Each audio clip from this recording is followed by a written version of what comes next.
Hello, welcome to my October reading wrap-up. This is going to be a super short wrap-up. I only read 4 books in October. Luckily they were all really good, rated very highly, but I'm looking at this and thinking, I only read 4? That's so little. I mean, it also sounds kind of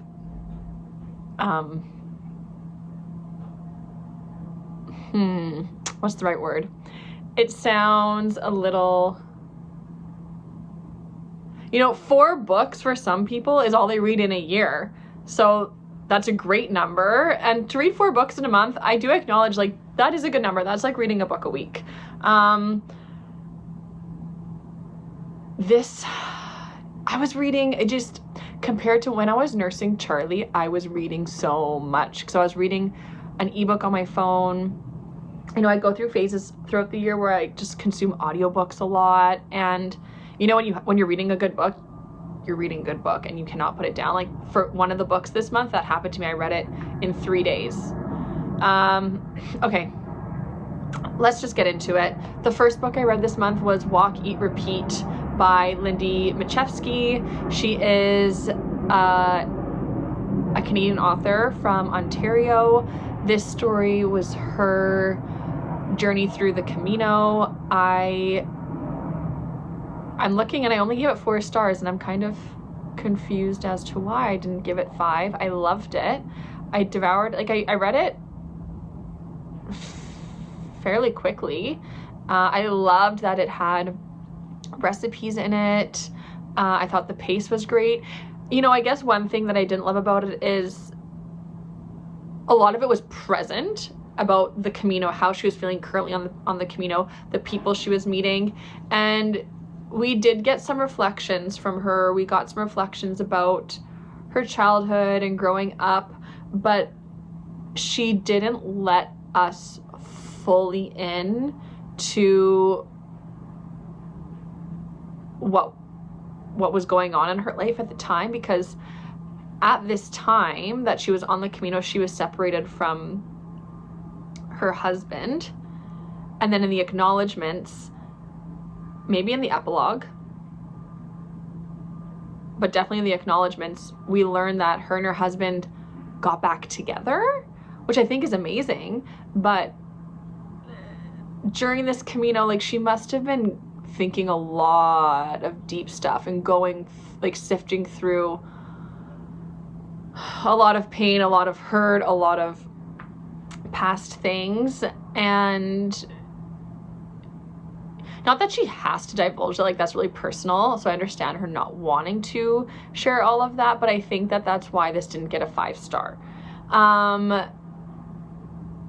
I think this is a really good read for anyone that wants to do the Camino. It gives you insight to what to pack. She has a packing list at the back. It gives you insight into what to expect, especially from the hostels and staying.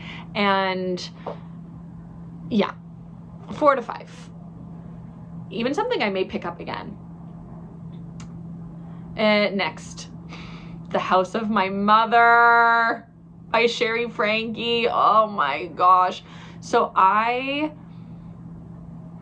in September, my mom and I watched this documentary on Apple TV, I think, or Amazon, Prime.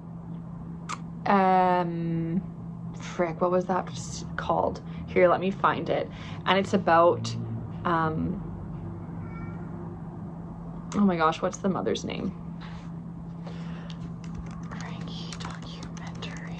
It is horrifying. So Ruby Franke is the woman. Last year in 2024, I believe, she was charged with counts of abuse against her 2 youngest children. December 2023, she was charged, and she had a really successful YouTube channel, a family YouTube channel for years, called 8 Passengers. And if you're gonna get into that story, you need to go in with trigger warnings. It's horrifying. It's awful. And the eldest daughter, Sheri, she wrote a book from her perspective. She only included herself, the second eldest, her brother, and then her parents, and Jody Hildebrandt, who was the other villain of this abuse perpetrator. She doesn't talk about her other siblings much, just because to protect their privacy, which I completely agree with. I mean, of course, we want to know other stories. We want to know what went down. We want to hear about how her siblings are doing now and what the heck happened for that year. Like, what happened in that year to those 4 kids under Ruby's watch and Jody's watch? Like, what went on? We have an idea. I would love for one of the other siblings to write a book. I would buy it in a heartbeat. Anyway, what am I saying? So Ruby Franke is a demon. She is a full-on, full-fledged, like, narcissist, messed up all of her kids, abused her kids. And Sheri's story, I did write a review. I'm gonna read it here. They're in Utah. They're a Mormon family. Where can I find my review? Oh, there it is. Okay, I wrote, this book was unputdownable. It was. Like, I picked it up randomly at like 10 o'clock at night. I was up for 2 hours. I was up till midnight reading it. I didn't want to put it down. I just consumed it like over the next 3 days. I would have read it in one sitting if I'd had the time. I thought the book was honest, mature. For like, Sheri's young. She's in her early 20s and she still has a lot to deal with. But I thought the way she wrote the book, I guess she had like a ghostwriter helping her. I thought it was mature. I thought it was vulnerable. I thought the story was gripping. And even though I knew how the story ended, I found myself on edge waiting for the conclusion. I appreciate that she gave us a look behind the door of the Franke household. The story is disturbing from the beginning right until the very end, and it made me have physical reactions. I was having goosebumps, nervous stomach, mouth hanging open in disbelief. I made the big mistake of finishing the book right before going to bed, and I did not sleep well. Ruby Franke and Jody Hildebrandt kept me awake all night. They spoiled my sleep. I had nightmares. And I'm glad that I have that reaction, because that's a reaction you should have from these women. And I said, rightly, Sheri only includes her experiences and keeps her siblings' experiences private, except some inclusion of Chad. Selfishly, I want to hear stories from all the siblings, so maybe they will release books in the future. And finally, maybe the most confusing and it's not the most horrific. Like, obviously what Ruby and Jody did was the most horrific, but what comes in at a close second is the dad. I think we're all very confused about the dad. We don't understand. Is he like a cult follower? Is he still brainwashed? Is he manipulated? Is he also just as sick and twisted as these 2 women? Like, the dad's lack of involvement, the dad's lack of effort to do anything, his submissiveness, his retreat, it's cowardly, it is sad, it was enabling, it's so many things. And there are no words. I don't think I'll never understand those people. Sheri forgave her father, and I think that's what she had to do in the moment to hold on to like any sense of like family and closeness and like moving forward.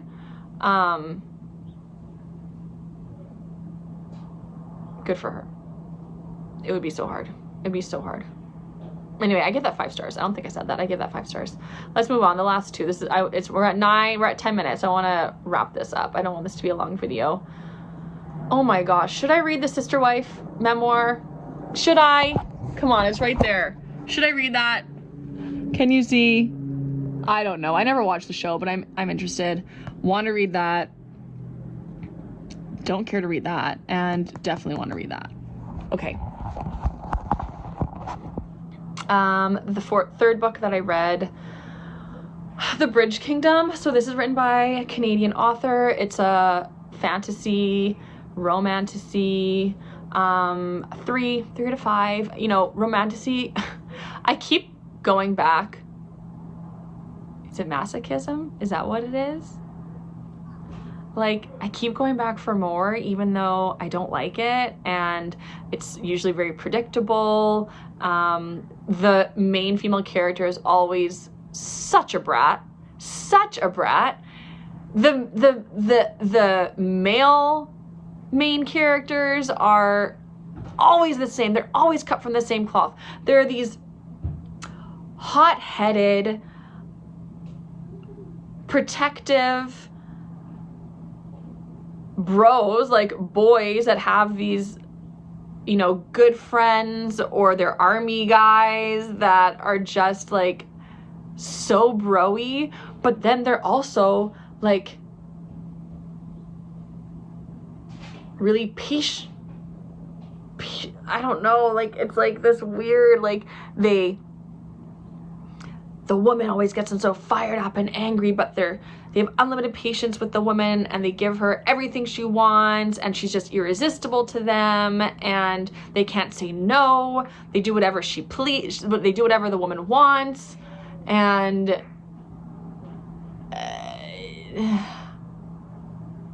it's just like they're trying to make these like alpha males, but then they're the betas in the relationship, trying to come across as equal partnerships, but they're really just like betas submitting to the female character, and they're really patient and like feminist with the female main character, but then so hot-headed and impatient with everyone else, and like punching people to defend her honor, and it's just so mixed and so unreal. Anyway, that's my rant. I should really like, I need to like put down these thoughts. I have so many rants and thoughts about the main characters, or all the characters, most of the characters in these romantasies and these fantasies. It's just, okay, moving on. Bridge Kingdom, 3 to 5. I would recommend, even though I gave it a 3 to 5. I have a lot of thoughts. I have a lot of notes. And of course, it's not organized to say to you, to tell you, did I write a review?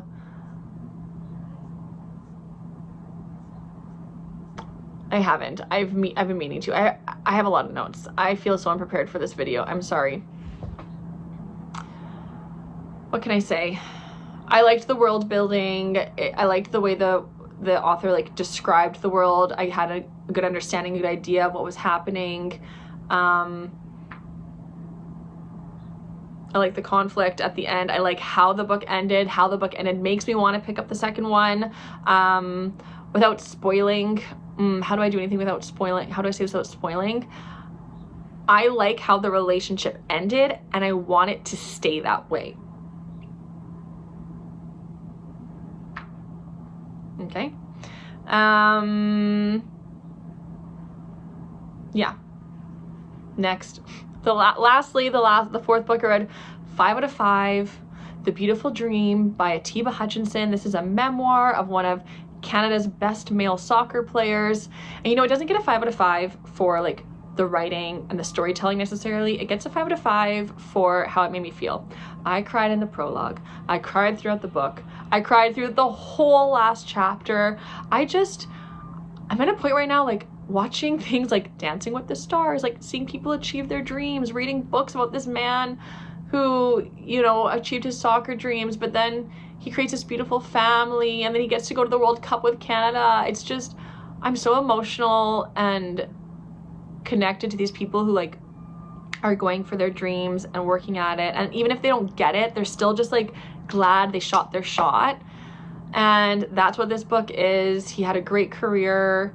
You know, he talks about Canadian soccer and how it was when he started out in the early 2000s and how it's grown, and it just kind of gives you like a bit of that like Canadian like pride and boost, and you just, I don't know, I'm like a Canadian soccer fan now, big time. I mean, of course I'd be rooting for them in the World Cup, but now I'm like actually interested in watching how they do and following it. So yeah, that was a really good emotional book. I would recommend for anyone who likes nonfiction. And that's it. Those are the 4 books I read. So I can't believe this video was 15 minutes. I ranted a little bit. Thank you for watching, and hopefully I read more in November. I can maybe do 5. But yeah, I'll see you in the next video. Bye.